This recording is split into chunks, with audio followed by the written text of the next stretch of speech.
l'honorable député de Richmond. The honourable member for Richmond Arthabaska. Madam Speaker, we are here today in this Chamber of Canadian Democracy, and we are debating thanks to men and women of honour who have been able to keep our peace and security during difficult times. The Canadian military continues to ensure protection throughout the country and even elsewhere in the world. As I speak, members of the Canadian Forces are deployed far from their country, their families, their homes, to defend the values of freedom and democracy. Some of them have difficult and dangerous missions. Others are providing help to those who are misfortunate. Others are ensuring peace while their colleagues are training throughout the country. We have every reason to be proud of the work that they're doing. I can say that Canadians are proud of our Canadian forces. In my riding of Richmond Arthabaska, the people are very attached to the members of the Royal Canadian Legion in Victoriaville, Richmond, and Danville, just to name a few. We have a lot of respect, and they deserve it. This brings me to ask the following question. Why are we so proud of our Canadian veterans? And the answer is quite simple. It's because they watch over us. They have a rigorous code of honor. They're dedicated, and they're loyal at all times, and they do this with the cost of their lives. They are proud to wear the maple leaf on their uniform throughout the world. Canada represents a country where we have enviable rights and freedoms. Even if we don't personally know these men and women in uniform, we know that we can count on them. This is very important. It is our duty in return to recognize our soldiers and our veterans. The government must treat them and their families with respect and dignity. The government has the duty to provide them with support, assistance, as long as they have acted honorably. Honor is extremely important, Madam Speaker, particularly for those who have served Canada. A dishonorable act justifies for a military, a veteran, or a member of their family to lose those privileges. Imagine how our military and our veterans feel when they hear this terrible story. And I will tell it to you.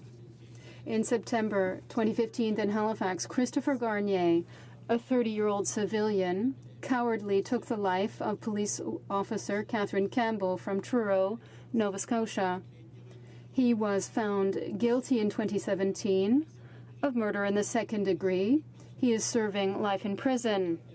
Christopher Garnier never served in the Canadian Forces. An expert at trial said that Garnier had developed post-traumatic stress disorder as a direct consequence of having strangled Ms. Campbell, putting her body in a compost bin and throwing her under a bridge. As the son of a soldier, he was entitled to support from Veterans Affairs Canada, which is still paying the cost of his treatment for post-traumatic stress disorder caused by the murder that he committed. While behind bars, even if he never served our country, he is getting treatment from a private psychologist, and it's funded through benefits under Veterans Affairs Canada. He is entitled to this kind of support through the Canadian penal system. The government is using dedicated funds for veterans and military members to support a murderer. The family is outraged, as are veterans. While some veterans have to fight the government to get the services to which they are entitled, a criminal is benefiting from the system, and the government is closing its eyes. The Liberal government, despite this, continues to support him financially. There is only one solution. We must immediately stop paying for the treatment for this criminal through Veterans Affairs funding. We have to stop using money that is supposed to support the men and women of honor who have served our country. The Prime Minister and the Minister of Veterans Affairs do not want to talk about this story. They are saying that the opposition should not address this subject here. Madam Speaker, I would say one thing to them. It is our duty to talk about this tragedy here in this chamber. It's a question of respect, of principles, and of honor. To remember the victim and her family, for our military members and our veterans who are angry with this government's decisions, we must break the silence. That is the role of the opposition. We must condemn this illogical policy, this failure of the Liberal government, which adds to all the other failures. It's not the first time that the Prime Minister has unfairly treated our veterans, military members, and their families. We can think of the broken commitment that the current government made not to go to court against our soldiers and veterans. We can think of this veteran in Alberta who the Prime Minister ridiculed during a public meeting when he said that veterans are asking more than the government can give them. And yet that same government did not hesitate to give millions of dollars to Omar Khadr. We can think of the policy of this current government to reintegrate Canadians who left our country to join the ranks of the Islamic State. These traitors fought against our own Canadian soldiers. On behalf of what, Mr. Speaker?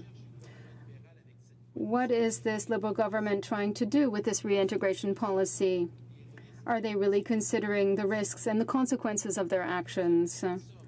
What about the $200 million set out last year, just last year, in the budget of the Department of Veterans Affairs that sits unused instead of supporting our veterans? So many questions, no answers, Mr. Speaker. On our side, the Conservative side, we have never hesitated to take quick action in this area.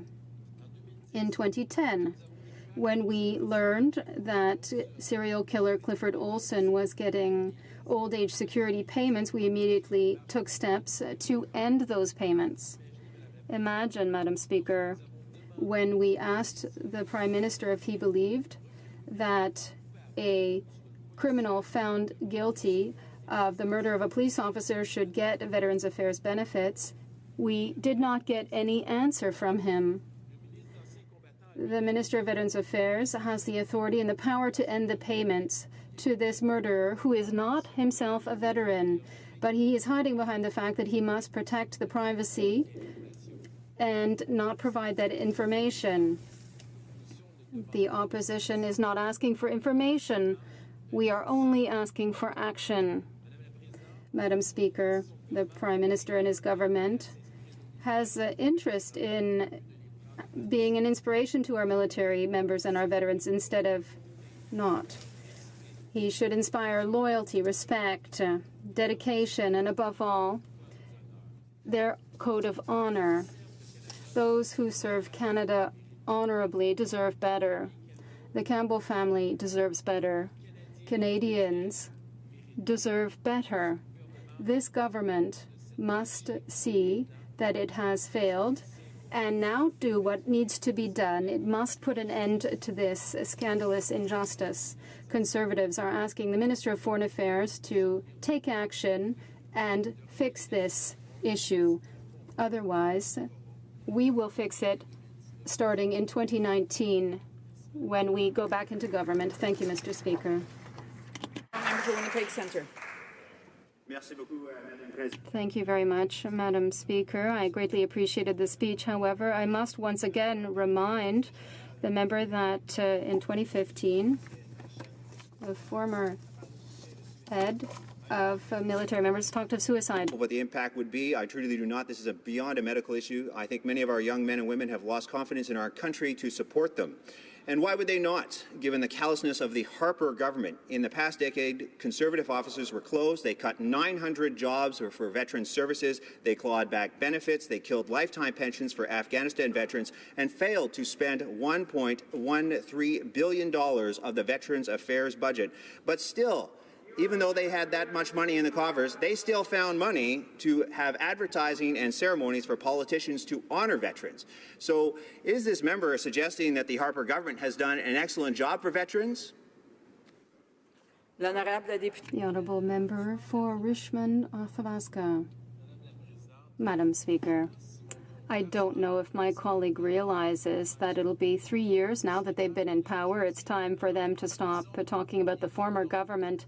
They hold the power. They can make the decisions. When it's time to help their friends out, they are not embarrassed to do it immediately. But now we have a criminal, a civilian who never served in the Canadian Forces, and all we're asking this government to do is to stand up and respect the veterans and to put an end to this injustice. It's not complicated. I think it's quite logical. People listening are smart and they can see what's happening.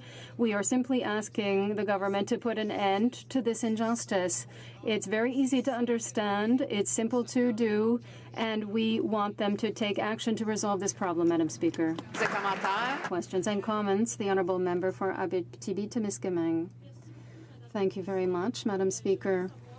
I would like to know, well, it's clear that I think the funds for veterans could be better invested to provide services to veterans. In the last Ombudsman report, women veterans, Francophone women veterans, had the most difficulties getting services. I would like to know if my colleague has any ideas or suggestions as to how we could improve services to those women. The honourable member for Richmond, Athabasca. Thank you, Madam Speaker. I would like to thank my colleague for that question. It is very relevant. I think that, yes, we can do better. I think that all governments and all parties should work to help our veterans and soldiers in the Canadian Forces. And if any group lacks help, we'll do everything we can do to help them. That said, I want to come back to the issue of the motion, the official opposition motion. The question is, will the government put an end to this injustice and resolve the problem? To resolve a problem, you have to admit that there is one.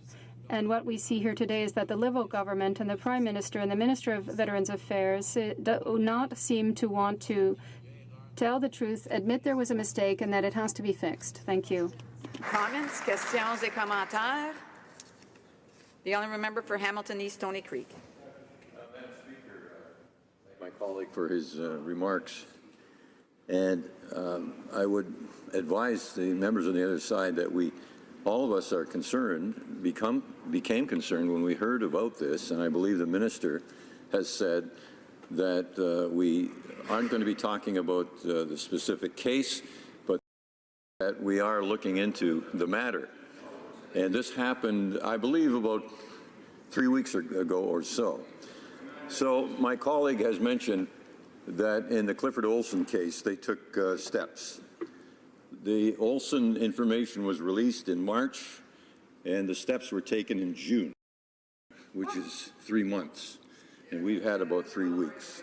So I wonder if the member could give us time to consider what steps we need to take in this matter.